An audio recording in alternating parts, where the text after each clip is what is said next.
Alors déjà, bonjour Floriane. Bonjour. Enchantée et merci pour l'interview. Est-ce que tu pourrais te présenter rapidement, en quelques mots, donc pour nos amis lecteurs qui ne te connaissent pas? Je m'appelle Floriane Soulas et je suis autrice de romans de FFFF, donc science-fiction, fantasy, fantastique, et dont Rouille qui était mon premier roman et que je suis très fière de vous. Que j'ai beaucoup aimé. Ah bah tant mieux, j'espère. Oui, j'ai beaucoup aimé. Beaucoup. Donc du coup justement Rouille faisait partie donc, des 5 finalistes du PLIP donc, pour l'édition 2019 de l'an dernier. Et cette année, parmi les 20 sélectionnés, tu as aussi Les Noces de la Renarde. C'est vrai. Donc oui, c'est topissime. Donc j'aimerais que tu nous dises un petit peu ce que tu as ressenti, ton expérience avec le PLIP, le fait d'avoir quand même 2 livres comme ça sélectionnés 2 ans d'affilée. Ouais. Et ben le PLIP c'était vraiment trop chouette. Déjà parce que ça m'a permis de rencontrer plein de lecteurs et c'était vraiment super cool. Puis la remise du prix aussi était vraiment chouette. Et puis c'était même hyper intéressant de rencontrer en fait d'autres auteurs qu'on connaît mais qu'on croise pas forcément tout le temps parce qu'ils se dépassent pas forcément. Et donc j'ai pu rencontrer Céline qui a eu le prix cette année et qui était vraiment super sympa, et on a pu échanger beaucoup et c'était très enrichissant. Et on a passé une super journée avec tous les lecteurs, enfin, tous les jurés et tout, et c'était vraiment beaucoup d'émotions, c'était vraiment très bien. Et du coup oui, je me demandais pas trop parce que Les Noces fait son petit bout de chemin un peu plus calmement que Rouille. Mais une nouvelle sélection et trop contente parce que c'est un livre qui est aussi particulier pour moi que Rouille. Rouille c'est le premier donc forcément il est particulier, mais Les Noces c'est encore une histoire différente. Et du coup je suis vraiment contente qu'il ait su aussi toucher un lecteur, enfin les lecteurs en étant aussi différents de mon premier roman. Et de violence et de tout ce qu'il y a pu avoir dans Rouille. Dans ce premier. Donc justement tu dis qu'il est particulier pour toi, peut-être parce que tu t'es pas plus investi, c'est pas du tout le terme, mais peut-être qu'il a plus une part de toi. Quand tu dis qu'il est particulier, dans quel sens? Parce que forcément le premier roman se démarque, mais s'il a une place importante pour toi, c'est sûrement pour une bonne raison. Il est particulier parce que ça fait depuis que j'ai 16 ans, je sais que je vais écrire un livre qui s'appelle Noces de la Renarde. C'est ce titre qui me tourne dans la tête depuis que j'ai 16-17 ans. Ça me tourne dans la tête comme ça, mais jusque-là, j'avais pas du tout d'histoire. Et c'est arrivé tout d'un coup quand je faisais les collections de Rouille. Tout d'un coup, paf, genre c'est comme si je m'étais pris un mur dans le nez. Toute l'histoire elle est arrivée d'un coup. Je me suis dit, genre qu'est-ce que je fais? Parce que si je m'arrête de faire les corrections, je vais jamais y arriver. Alors, mais en même temps, il y a cette histoire qui me dit que c'est maintenant. Alors, du coup, je me suis posée, j'ai pris 2 jours dans mes corrections et j'ai écrit tout le synopsis des Noces. Mais genre, chapitre par chapitre, j'ai tout écrit. Ça posait genre 15 pages. Et je l'ai laissé de côté et j'ai fini les collections de Rouille. Et après, une fois que j'ai commencé à avoir les envois de Rouille en maison, j'ai commencé à faire Les Noces. Et j'avais l'impression que c'était un espèce d'hommage à toute mon adolescence et à tout ce que j'avais aimé enfant en rapport avec le Japon que mon père m'avait fait découvrir. Et voilà, ça avait maturé pendant 10 ans. Et puis d'un coup, paf, ça sortait. Avant de vraiment pouvoir sortir. Et là, c'était sorti, exactement. C'était comme ça que l'histoire devait être. Et j'étais hyper soulagée parce que le titre continuait à bien marcher. Je suis hyper nulle pour les titres. Et du coup, c'est la première fois que généralement j'ai des histoires et pas de titre, et là j'avais un titre et pas d'histoire. Et au final, complètement le schéma inverse. Et du coup, au final, ça s'est bien passé. Et du coup, c'est un roman qui est particulier pour moi parce que c'est un peu une ode à mon enfance et à mon adolescence et à tout cet univers dans lequel j'ai baigné et qui est vraiment très différent de Rouille, beaucoup moins sombre, je pense, que Rouille, que ce que j'essaye d'écrire après, qui reste assez violent et... Oui, donc en fait, tu as fait une pause avec Les Noces de la Renarde et tu reviens presque à tes premières amours. C'est ça, voilà. Justement, donc, Les Noces de la Renarde, rien qu'au niveau de la couverture, on ressent vraiment une culture japonaise, en tout cas asiatique, très importante. Tu nous as dit donc du coup que c'était ancré un peu en toi depuis longtemps, mais est-ce que tu as eu à faire des recherches vraiment particulières, assez poussées, ou tu t'es laissé porter sur ce que tu savais déjà, ou ce que tu imaginais de cette culture-là? Alors, un peu les deux. Parce qu'il y avait toute la partie yokai et folklore, c'est quelque chose que je connaissais bien. Donc j'ai pu piocher ce que je voulais. Après, si j'avais besoin de faire des recherches supplémentaires, j'allais faire des recherches supplémentaires. Après, j'avais la chance d'avoir des amis japonais dans mon entourage. Donc j'ai pu poser des questions. Google Maps, ça a été une très grande aide pour aller voir les lieux. Parce que... Et après, il y a des lieux qui c'est assez étrange. Il y a des lieux, par exemple, à Shibuya, à Tokyo, il y a la place du chien Hachiko. Et si on lit des mangas, on connaît tous cet endroit-là, en fait. On l'a tous vu, et dans tous les mangas, dans tous les shoujo, il y a ça. Et du coup, genre, je l'avais décrit, ce lieu-là, à partir de ce que je me rappelais d'avoir lu et de photos que j'avais vues sur Internet. Et quand j'ai fini d'écrire le livre, j'ai fait des corrections. Et après, je suis allée au Japon.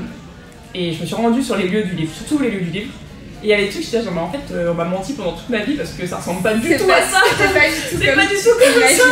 Et du coup, j'ai dû faire quelques corrections, mais ouais, parce que c'était intéressant d'aller après avoir écrit le livre et pas avant.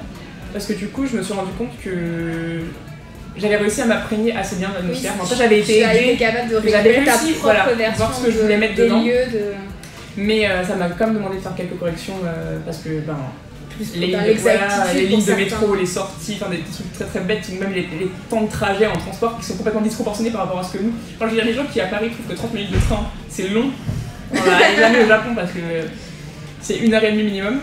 Et en plus c'était hyper étrange parce que du coup j'arrivais dans des endroits que j'avais jamais vus en vrai et j'avais l'impression de revenir dans les endroits que je connaissais.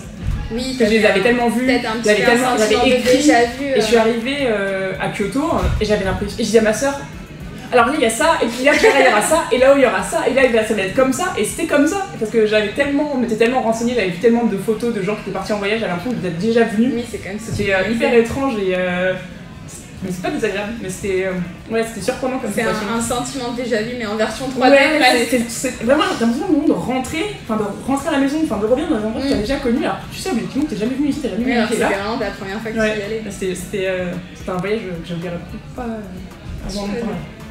Est-ce que tu as une petite routine d'écriture, ce qui te met dans l'ambiance? Alors je me lève tôt, parce que je suis du matin. Le dimanche matin, 6h30, c'est moi. Et je fais du thé. C'est à peu près tout. Si j'ai un sablier et des fois je le retourne et c'est juste pour me dire ça y est, je commence ma session quoi.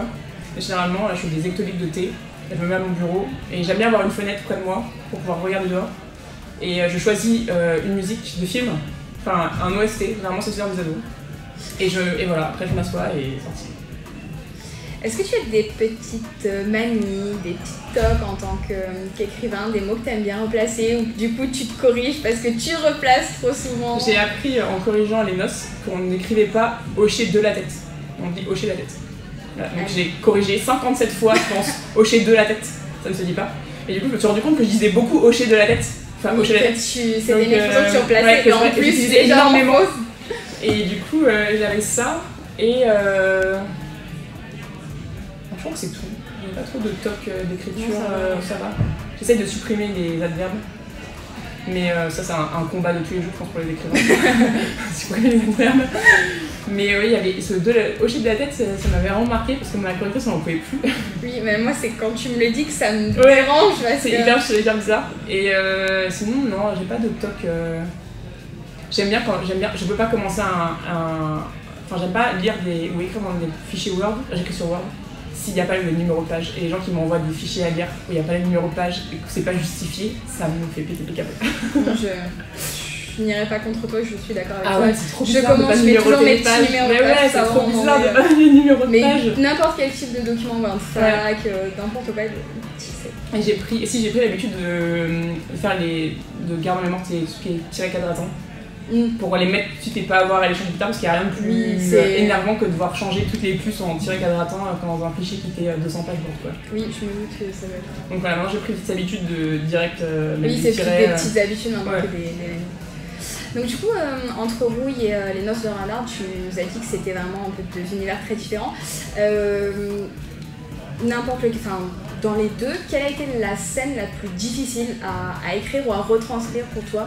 Que ce soit niveau émotion ou imagination. Celle qui t'a demandé vraiment le plus de...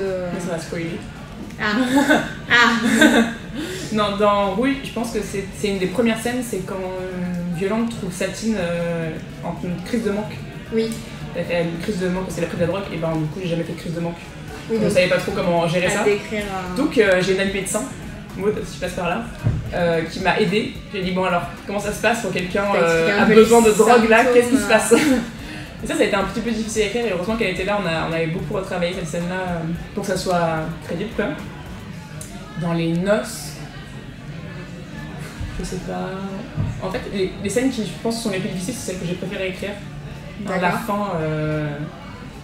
la fin où il y a des gens qui meurent, c'était bien, moi j'aimais bien ça, ça m'a pas dérangé. Petit côté auteur sadique Après je veux pas spoiler trop. En fait c'était pas des scènes particulières, mais c'était plutôt des... En fait il y a plusieurs personnages qui se croisent à certains moments et du coup c'était difficile de gérer en fait l'alternance entre les différents points de vue et comment j'allais amener pour qu'on comprenne que certains se croisaient et savaient qu'ils se croisaient, mais d'autres ne savaient pas qu'ils étaient suivis. Enfin, il y avait des choses un peu. Ou alors peut-être la scène où Natsume et Mina essayent de coincer le démon dans une allée. Et ça, j'ai dû la réécrire au moins 3 fois cette scène parce que ça marchait pas. Oui, tu n'arrivais pas à la sortir. J'arrivais pas à la sortir bien. Mais après, c'était pas. Non, Les Noces, il est sorti vraiment très vite. Oui, en fait, tu l'as tellement. Ouais, il tournait tellement longtemps qu'il est sorti vraiment tout très vite. Ouais, c'est drôle du coup, parce que c'est 2 expériences très différentes. Très différentes. Parce que Rouge, je sais pas si t'as mis beaucoup de temps, si t'as pris. Oui, avec les corrections, il a mis 1 an, un peu moins d'1 an et demi. Et Les Noces, j'ai fait beaucoup plus de corrections parce qu'avec les 2 époques en parallèle, c'est pas la même épaisseur non plus. Mais en fait, ici, il est pas beaucoup plus gros, c'est que la maquette est différente. D'accord, parce Elle est plus aérée. Ouais, parce que niveau épaisseur, même sur une bibliothèque, ça fait le double. Hein. Ouais, moi, quand je l'ai vu, j'ai dit waouh, il s'est passé quoi? Oui, il a doublé de volume. Et ouais, je pense que Les Noces, il a mis 1 an et 9 mois, je crois que c'était ça. Un peu plus longtemps. D'accord. Comme il est sorti après relativement rapidement, on n'avait pas l'impression qu'il y avait autant de temps. Non, parce qu'en fait, l'édition, c'est pas du tout les mêmes. Enfin, on a l'impression qu'en est lecteur que ça sort vite, mais en fait, c'est des choses qui sont. Oui, c'est beaucoup de travail en derrière. Fait, par exemple, oui, il a été publié en 2018, mais je l'ai commencé en 2015. Oui. Et je l'ai fini en 2016. Et du coup, j'ai commencé Les Noces dans la foulée.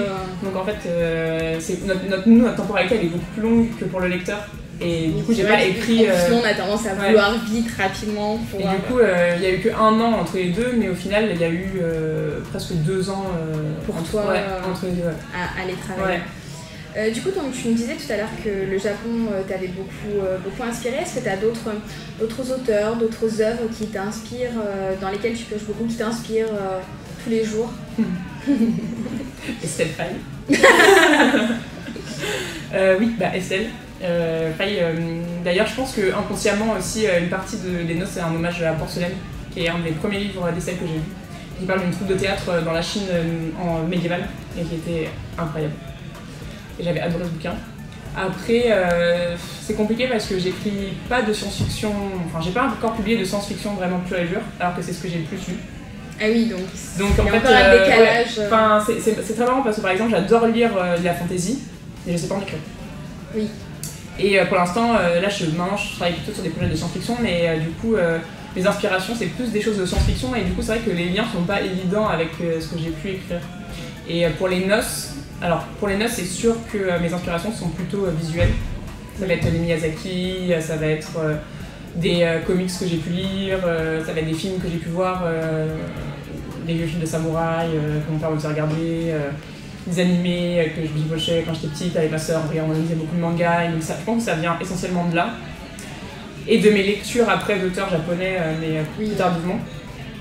Et pour Rouille, je sais pas, en fait j'ai découvert le steampunk très tard, et c'est un univers qui m'a tout de suite parlé, parce que je pense que ça touchait quelque chose dans la fibre mécanicienne que j'ai moi, de mon côté ingénieur. Avec toutes ces machines, ces rouages et tout, ça apporte toutes les thématiques aussi de la modification du corps qui me parlent beaucoup. Et donc du coup ça m'a paru hyper évident et j'ai pas eu d'inspiration. En fait j'ai commencé à lire du steampunk après en avoir écrit. Ah oui, là c'est encore j'ai rétro-pédalé l'histoire. Ah oui, donc en fait... J'en avais lu un peu sans le savoir, mais pas énormément. Mais après... pas du pur... Voilà. Alors après j'en avais lu un peu avant de commencer parce que j'avais publié plusieurs nouvelles steampunk avant. Mais du coup j'ai commencé à en lire après en avoir écrit. Et du coup je pense pas que ça m'a influencé tant que ça. Oui, parce que du coup tu l'as presque plus sorti de ton imagination que vraiment ce que tu avais pu lire. Mais après il y avait des films aussi, par exemple Wild Wild West a une vibe un peu steampunk. Avec mon père on allait souvent en salon ou en convention, il y avait toujours des gens déguisés. Oui, c'est quand même assez omniprésent. On voit cet univers, il y a même Jules Verne qui fait du proto-steampunk. Oui, on le considère un peu comme le père, vraiment, même si c'est pas... Ouais, et du coup, je pense que voilà, j'ai pas eu d'inspiration vraiment littéraire. Maintenant, j'en ai. Moi, j'en ai eu. Mais sur le coup, ça me... Et du coup, c'était bien parce que j'étais pas influencée non plus par des choses...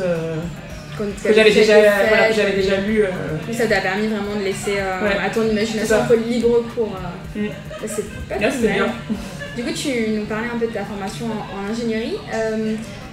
Du coup, t'as toujours voulu être écrivain ou ça s'est fait un peu sur le tard comme ça Ah non, mon parcours est très chiant.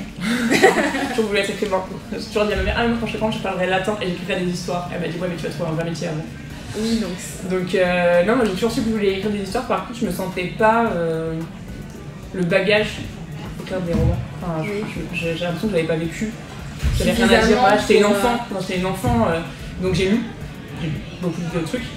Et j'adore les sciences, c'est une passion aussi, et du coup j'ai longtemps hésité à est-ce que je fais une prépa scientifique ou est-ce que je fais une prépa de lettres.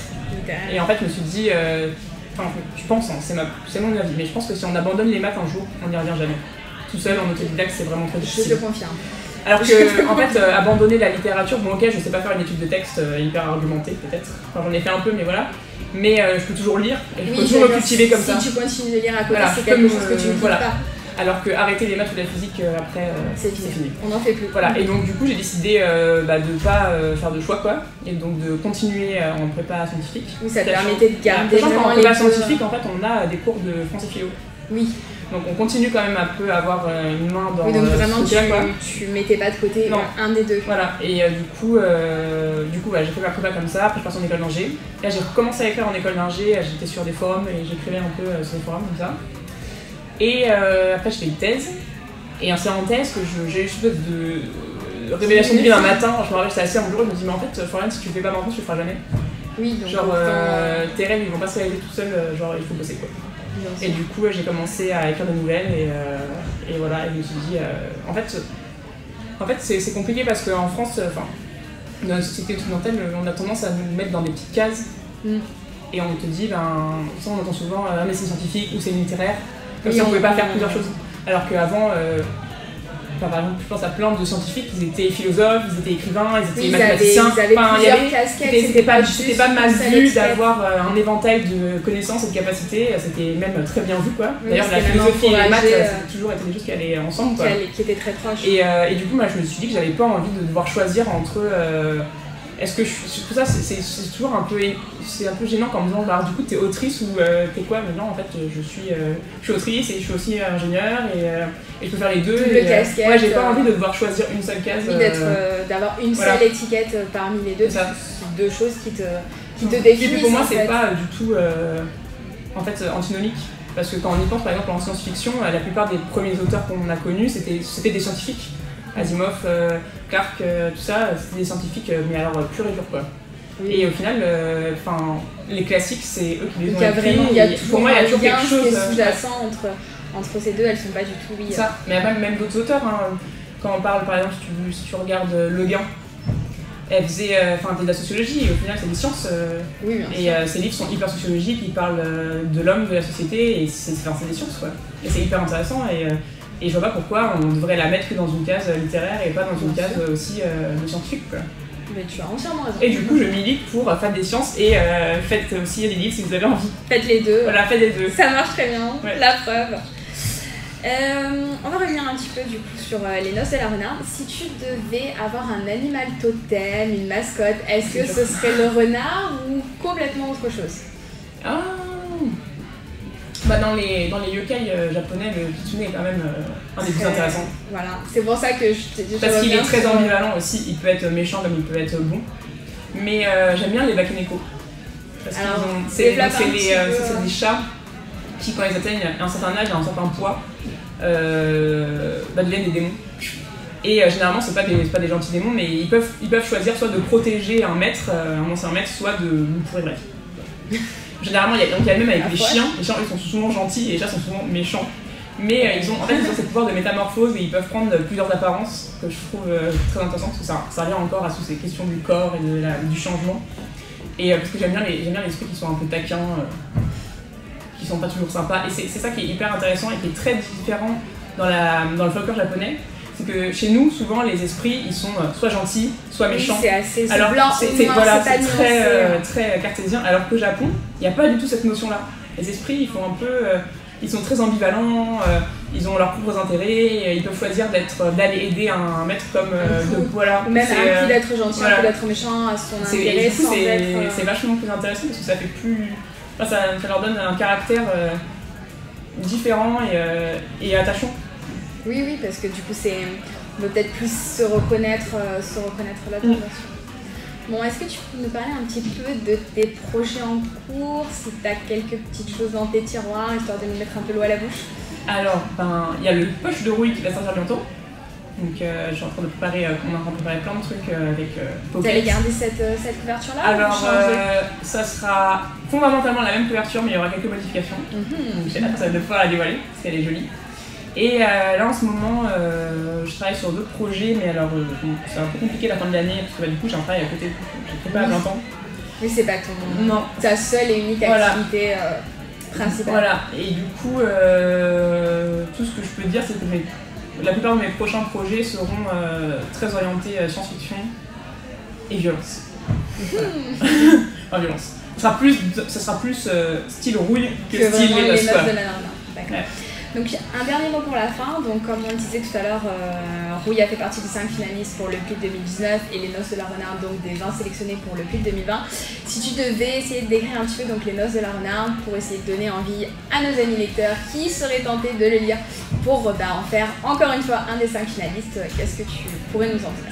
Eh bien, Les Noces, c'est une histoire d'émancipation et de quelle identité qui va vous emmener au Japon pour vous faire découvrir tout le folklore japonais à travers ces dieux en étant parmi eux et à travers Mina qui est une jeune fille qui peut voir tous ces démons.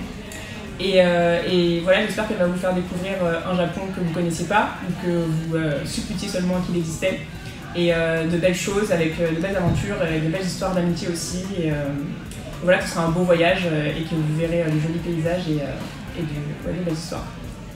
En tout cas, moi je l'ai dans ma pile à lire et j'ai hâte de l'attaquer. En tout cas, merci Floriane pour cette interview et merci Céline.